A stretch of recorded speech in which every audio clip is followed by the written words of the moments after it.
Let me lead by saying there is no shop in Cinnaminson, New Jersey who are days or weeks out for auto repairs. None.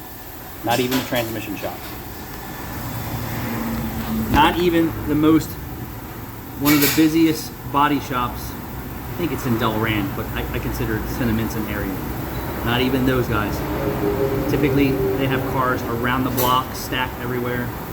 Hasn't been like that in a while. What's going on? We got a used car dealer, oil change, AC and op, hangout. Check it out. I'm gonna go through the basics. I skip right to the meat and potatoes. Going right to vital signs first. And then I'll backtrack. I'm gonna put some gauges on it. I suspect, Caleb will probably agree, why they traded this vehicle in, because they went to the dealership. It either needs a compressor or it's leaking between lines. They said they need lines. Or it's leaking between the condenser and the line from corrosion. They were called for. But we're going to agree that this was a Toyota maintenance vehicle. They went to Toyota. They said they needed a compressor and the customer said I'm trading it in. It's got a Toyota battery in it. So hence what I'm saying. Is that now the used car dealer is going to get stuck with an AC. This is my sneaky suspicion. maybe not necessarily a compressor, but definitely one of the more expensive things to fix AC. Yeah. We don't usually see monitor or time controller. No. But yeah, they had a Toyota battery. The battery's from 2018, 12 to 17, 19, 20, 21. Battery shot, so the customer stopped loving the car. Door checks bad, battery's near the end of its useful life. Or they just didn't have an issue with the battery and they were like, eh. You don't think the dealership said, hey dude, your battery's like shot? Yeah. Just like us, you know. So the dealership don't even look at dates. They just test the battery. If it tests good, regardless of the date. Really? Yep. At least that's how it worked at Ford. Wow. So just on my quick gauge reading, it says the system's full.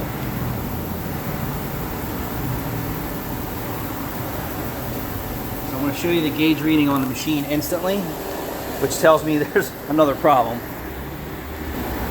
So the car is not running. I really don't care about running right now. What I'm concerned with is I'm going to recover and recharge the system and start from scratch.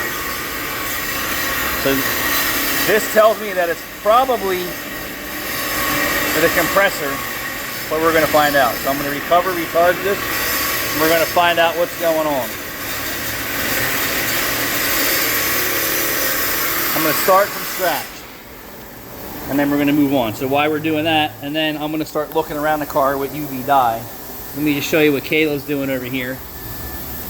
Caleb is building an exhaust system and fixing another shop's screw up. And what we think is the transmission was out, and then whoever pulled the transmission out messed up the right side manifold, the pipe gasket, because they put the wrong one in there. But possibly because somebody else was in there before them, I don't know. And then the bolt on the driver's side manifold is not even tight. This vehicle has a trailer hitch, which the tailpipe was missing, but I'm going to bet you that they cut the tailpipe off years ago just to have a trailer hitch and told the customer, hey, deal with it or go to an exhaust shop, or the customer installed it or whoever and cut the tailpipe off and said screw it, and they were driving around with the muffler just bleeding exhaust fumes in the back of the van. Welcome to New Jersey. So Caleb built this system up for him. We used a universal muffler and tailpipe. He's got to quality check his work and then fix the side manifold bolt on the other side. Behind other mechanics is a horrible job. It really is. Going behind other mechanics' work is horrible. Or people who think they're mechanics.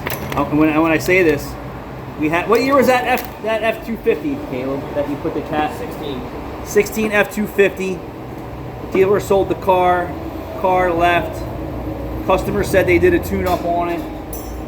Cylinder 7 was still misfiring. Cat efficiency code on the same bank. And I said, what level of tune-up did it do on a car that's almost 10 years old? Had all Duralast coil packs in. He put all Duralast coil packs in? Yeah. That tells us something. Yeah, so I said, all I care about is cylinder 7. Order me an OEM Ford coil, OEM wire, and the spark plugs. Caleb pulls out cylinder 7. Was it the exhaust spark plug? Yes. The exhaust spark plug was completely fouled.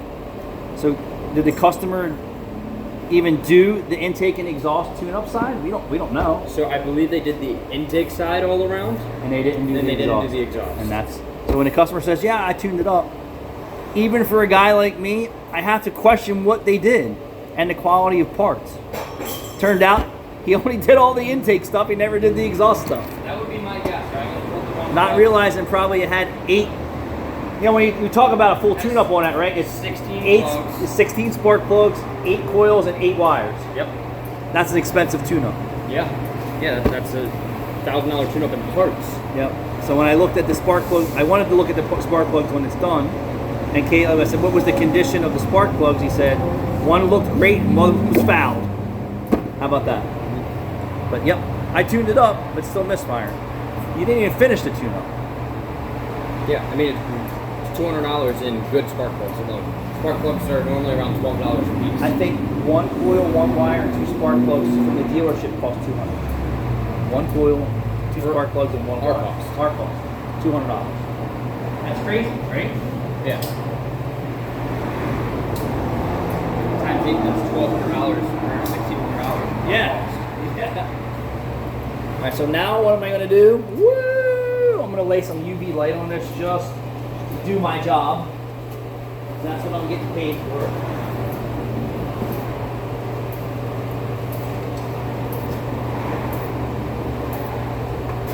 Just a quick visual inspection for dye.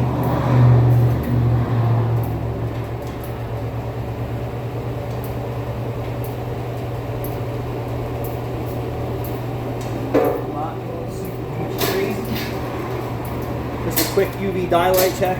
I don't see anything obvious. That doesn't mean anything. How many vehicles I see that come in here for AC work actually have never had an AC service or a recharge or a top off or anything. Our policy here is fresh oil and dye every AC service. Let's just recover. This is going to answer my question on if the compressor's bad. I will tell you it probably is.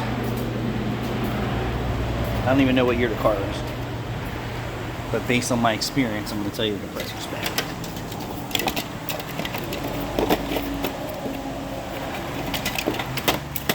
I was going to use this the other day, and I said, I'm not doing it.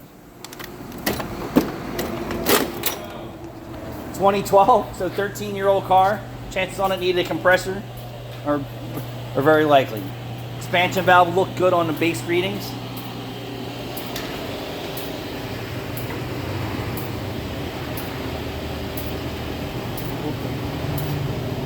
That lady that used to go to Chevy that came here, Yeah.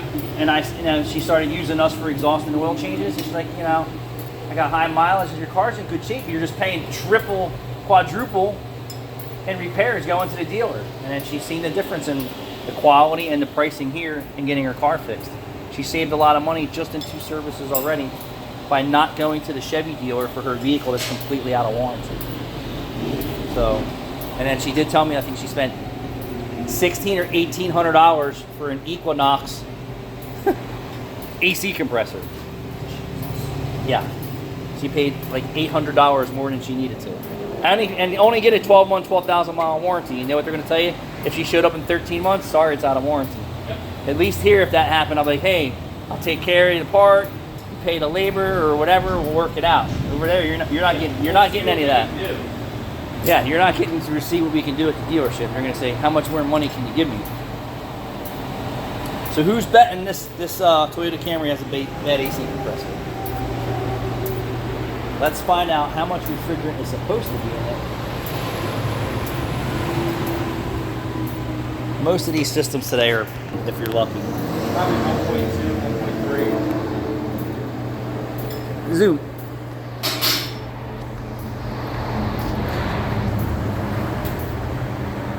Oh, 1.21, you're right. The cars from this era are around there. 134. We haven't done a retail AC job in weeks. Yeah. The average person won't spend that money because they know fall and winter's coming. Yep. Won't do it. So our AC season ended about 3 weeks ago. Well, it started late and ended early. Started late and ended early here People are just scared to spend in money. Cinnaminson. Like that all summer. And only my wholesalers will fix AC. They will not fix an AC system in the wintertime. If the heat works, they're good to roll the dice and deal with it in the summer if they have to. That's how used car dealerships roll. We're almost there. I'm gonna guess it's full. What were the gauge readings before you? 150 and 140. This was full. Or possibly over. The system definitely wasn't low, I'll tell you that. No, it definitely wasn't low. So it's humid and hot today, so I don't know why it was so high. It should just be reading ambient, but that's why I wanted to start from scratch. You know, it should be around like 110-ish. It was definitely on the higher. Well, it could be overcharged. Here you go, Caleb. They gave you the death stare in the shop.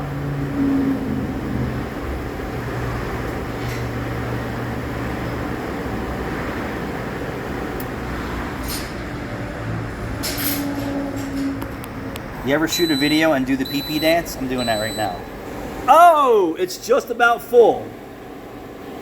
0.860. That is not to not make the refrigerant AC not work or be cold. Yeah, it is.